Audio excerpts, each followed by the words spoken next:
ಮಳೆಗಾಲ ಸಂದರ್ಭದಲ್ಲಿ ತಮ್ಮ ಜೀವವನ್ನು ಪಣಕ್ಕಿಟ್ಟು ನಮಗೆ ಸೇವೆಯನ್ನು ಮಾಡುವಂಥ ಮೆಸ್ಕಾಂ ಸಿಬ್ಬಂದಿಗಳು ಸದ್ಯ ತಮ್ಮ ಜೀವವನ್ನು ಕೈಯಲ್ಲಿಟ್ಟುಕೊಂಡು ಕೆಲಸ ಮಾಡಬೇಕಾದಂಥ ಪರಿಸ್ಥಿತಿ ಉಂಟಾಗಿರುವಂಥದ್ದು. ನಾವು ಈಗ ಸದ್ಯ ಉಡುಪಿ ಜಿಲ್ಲೆಯ ಕುಂದಾಪುರ ತಾಲೂಕಿನ ಕೋಟ ಮೆಸ್ಕಾಂ ಕಚೇರಿಯಲ್ಲಿರುವಂಥದ್ದು. ನಾವು ಚಿತ್ರಣವನ್ನು ಗಮನಿಸ್ತಾ ಹೋಗ್ಬೋದು. ಇದು ಉಡುಪಿ ಉಡುಪಿ ಚಿಕ್ಕಮಗಳೂರು ಸಂಸದರಾಗಿರುವಂಥ ಕೋಟ ಶ್ರೀನಿವಾಸ್ ಪೂಜಾರಿ ಅವರ ತವರೂರು ಕೋಟ. ಈ ಒಂದು ಪ್ರದೇಶದಲ್ಲಿ ಕಚೇರಿ ಅಂದರೆ ಮೆಸ್ಕಾಂ ಅಧಿಕಾರಿಗಳ ಕಚೇರಿ ಸದ್ಯ ಒಂದು ಅಪಾಯದ ಸ್ಥಿತಿಯಲ್ಲಿರುವಂಥದ್ದು. ನಾವು ಚಿತ್ರಣವನ್ನು ಗಮನಿಸ್ತಾ ಹೋಗ್ಬೋದು.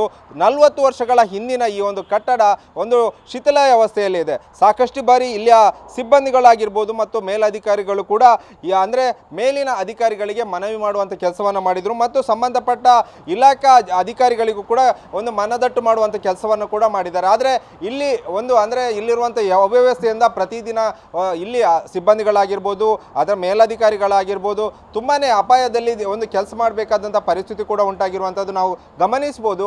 ಮಳೆಗಾಲ ಸಂದರ್ಭದಲ್ಲಿ ಎಷ್ಟರ ಪ್ರಮಾಣದಲ್ಲಿ ಈ ಒಂದು ನೀರು ಸೋರುತ್ತದೆ ಎಂಬುದು ಕೂಡ ಇಲ್ಲಿ ಸ್ಪಷ್ಟವಾಗಿ ಗೋಚರಿಸುವುದು. ಅಂದರೆ ಈಗ ಮಳೆಯ ಪ್ರಮಾಣ ಕಡಿಮೆ ಆಗಿದೆ, ಆದರೆ ನೀರಿನ ಸೋರುವಿಕೆ ತುಂಬಾ ಇರುವಂಥ ಚಿತ್ರಣವನ್ನು ಕೂಡ ಗಮನಿಸ್ಬೋದು ಮತ್ತು ಬಿರುಕು ಬಿಟ್ಟಿರುವಂಥ ಚಿತ್ರಣವನ್ನು ಕೂಡ ಗಮನಿಸ್ಬೋದು. ಯಾಕಂದರೆ ಪ್ರತಿದಿನ ಇಲ್ಲಿ 7 ರಿಂದ 8 ಮೆಸ್ಕಾಂ ಸಿಬ್ಬಂದಿಗಳು ಮತ್ತು ಹಿರಿಯ ಅಧಿಕಾರಿಗಳು ಅಂದರೆ JE ಇಲ್ಲಿ ಮೆಸ್ಕಾಂಗೆ ಸಂಬಂಧಪಟ್ಟ JE ಕೂಡ ಇರ್ತಾರೆ. ಅವರು ಕೂಡ ಒಂದು ಸಾಕಷ್ಟು ಅಪಾಯದಲ್ಲಿ ಕೆಲಸ ಮಾಡಬೇಕಾದಂಥ ಪರಿಸ್ಥಿತಿ ಕೂಡ ಉಂಟಾಗಿರುವಂಥದ್ದು ನಾವು ಚಿತ್ರಣವನ್ನು ಗಮನಿಸ್ಬೋದು. ಇಲ್ಲಿ ಕ್ಯಾಮರಾಮ್ಯಾನ್ ತೋರಿಸ್ತಿದ್ದಾರೆ. ತುಂಬಾ ಅಪಾಯದ ಸ್ಥಿತಿಯಲ್ಲಿ ಇರ್ಬೋದು. ಕಬ್ಬಿಣ ತುಕ್ಕಿಡಿದಿರುವಂಥ ಚಿತ್ರಣ ಕೂಡ ಗಮನಿಸ್ಬೋದು.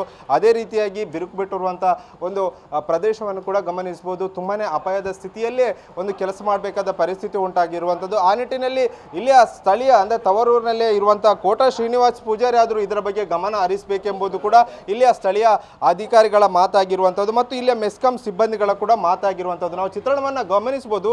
ಎಷ್ಟು ಅಪಾಯದ ಸ್ಥಿತಿಯಲ್ಲಿದೆ ಎಂಬುದು ಕೂಡ ಸ್ಪಷ್ಟವಾಗಿ ಗೋಚರಿಸುತ್ತೆ. ಈ ಮೇಲಿನ ಭಾಗ ಆಗಿರ್ಬೋದು ಅಂದರೆ ತುಂಬಾ ಅಪಾಯದಲ್ಲಿಯೇ ಪ್ರತಿನಿತ್ಯ ಕೆಲಸ ಮಾಡಬೇಕಾದಂಥ ಪರಿಸ್ಥಿತಿ ಕೂಡ ಉಂಟಾಗಿರುವಂಥದ್ದು. ಅಂದರೆ ಯಾಕಂದರೆ ಇದಕ್ಕೆ 4 ವರ್ಷಗಳ ಹಿಂದೆ 1.5 ಕೋಟಿ ಅನುದಾನ ಬಿಡುಗಡೆ ಆಗಿದ್ದರೂ ಕೂಡ ಇದನ್ನು ಶಿಥಿಲೀಕರಣಗೊಳಿಸುವಂಥ ಕೆಲಸಕ್ಕೆ ಯಾರು ಕೂಡ ಮುಂದಾಗ್ತಿಲ್ಲ ಅಂತಲೇ ಹೇಳ್ಬೋದು. ಯಾಕಂದರೆ ಇಲ್ಲಿ ಒಳಗೆ ಸಾಕಷ್ಟು ಸಿಬ್ಬಂದಿಗಳು ಕೆಲಸ ಮಾಡ್ತಾರೆ ಪ್ರತಿನಿತ್ಯ. ಆದರೆ ಅವರು ಎಲ್ಲರೂ ಕೂಡ ಪ್ರತಿನಿತ್ಯ ತಮ್ಮ ಜೀವವನ್ನು ಕೈಯಲ್ಲಿಟ್ಟುಕೊಂಡು ಕೆಲಸ ಮಾಡಬೇಕಾದಂಥ ಪರಿಸ್ಥಿತಿ ಉಂಟಾಗಿರುವಂಥದ್ದು. ಯಾಕಂದರೆ ಇದರ ಬಗ್ಗೆ ಸಾಕಷ್ಟು ಬಾರಿ ಮನವಿ ಮಾಡಿದರೂ ಕೂಡ ಯಾವುದೇ ಒಂದು ಮೇಲಧಿಕಾರಿಗಳು ಕ್ಯಾರೆ ಅನ್ನುತ್ತಿಲ್ಲ ಅಂತಲೇ ಹೇಳ್ಬೋದು.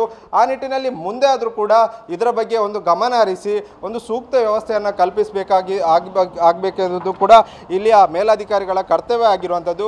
ಆ ನಿಟ್ಟಿನಲ್ಲಿ ಮುಂದೆ ಯಾವ ರೀತಿಯ ಕ್ರಮವನ್ನು ಕೈಗೊಳ್ತಾರೆ ಮತ್ತು ಸರ್ಕಾರ ಸಾಕಷ್ಟು ಗ್ಯಾರಂಟಿಗಳನ್ನು ಕೊಡುತ್ತೆ. ಆದರೆ ಇವರಿಗೆ ಅಂದರೆ ಅಧಿಕಾರಿಗಳಾಗಿರ್ಬೋದು ಸಿಬ್ಬಂದಿಗಳಿಗಾಗಿರ್ಬೋದು ಸದ್ಯ ಜೀವಕ್ಕೆ ಒಂದು ಗ್ಯಾರಂಟಿ ಬೇಕಾದಂಥ ಪರಿಸ್ಥಿತಿ ಉಂಟಾಗಿರುವಂಥದ್ದು. ಕ್ಯಾಮ್ರಾಮ್ಯಾನ್ ರಾಮ್ ಜೊತೆ ಪ್ರಜ್ವಲ್ ಅಮೀನ್, TV9 ಉಡುಪಿ.